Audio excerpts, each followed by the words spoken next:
Once your master cylinder has been disassembled and clean, it needs to be rebuilt. In this video, we're going to go over all the steps and parts you need to put the master cylinder back together so you can get it back on the bike and make it work. Our master cylinder has been glass bead blasted and cleaned really well. We've also honed the inside of the master cylinder. You can see in the right-hand picture at the top. And then in the very bottom picture, we've laid out all the important parts that are going to go back into the master cylinder. Top part of the picture has our brake lever, bushing cover, and pivot bolt. And then the bottom part of the picture actually has all the parts that are in the master cylinder rebuild kit laid out in their correct sequence. The first part that we need to put together in the master cylinder rebuild is to get the inner plunger cup installed onto the piston itself. It's the one that has a hole in it, and we need to first put a little bit of oil on the plunger cup to make it easier to install. The plunger cup has to be stretched over the end of the master cylinder. You have to be really careful not to bend the little star-shaped metal piece on the end. That's actually a reed valve, and it's very delicate, so you have to be really careful about how you stretch that cup over. The top right-hand picture kind of has it in action. And then once it's on the piston, you slide it back all the way till it seats. So this slide shows the proper order of the piston, plunger cup, and return spring configuration. These are the very first pieces that are going to go in the master cylinder. The top image shows the correct order. The spring itself on the bottom left-hand image shows there's a little metal cup that goes into the wide end of the spring, and that cup is the very, very first thing that goes inside the master cylinder.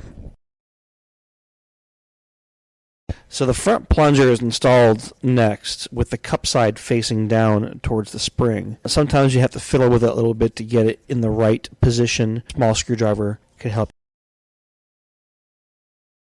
So a little more of a mystery oil is applied to the inside of the cylinder on the plunger and the piston, and the piston actually, we press the piston down in the assembly all the way till we get it to bottom out. The next thing they get to install is the retaining washer and the snap ring.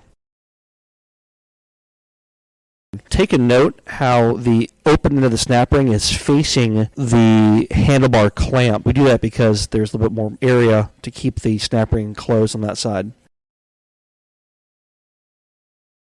Here's a pretty cool trick. We actually use a deep wall socket to press the snap ring down into its locking groove, but it keeps us from pushing on the master cylinder piston.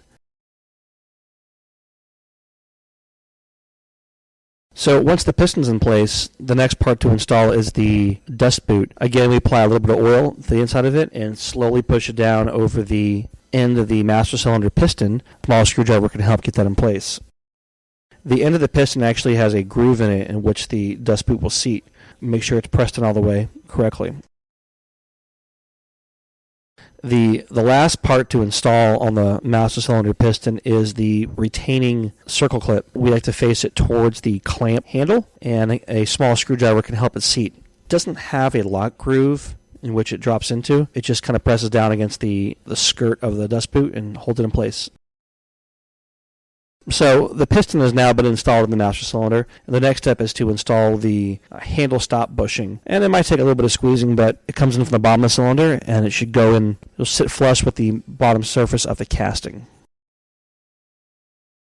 Go ahead and grease up our pivot bolt. And if you notice, the pivot bolt is a little bit different. It's not a regular bolt. It actually has a smooth area in the middle in which the lever pivots on. So we'll install it in and torque it down just ever so slightly, just snug.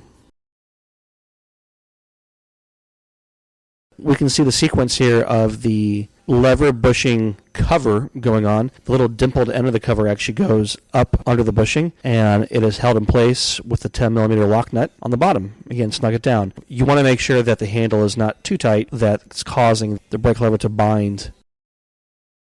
A new rubber diaphragm is installed on the master cylinder cap. However, make sure that the white plastic washer or spacer is between the diaphragm and the cap first. You're done. The master cylinder is ready to be installed on the bike. So now it's a matter of installing, hooking up your banjo fittings, and bleeding your lines in order to have a working master cylinder. If you like this video, please please subscribe to our YouTube channel. Like us on Facebook, Common Motor Collective, Google+, Common Motor Collective, or visit our website at common-motor.com. Thanks a lot.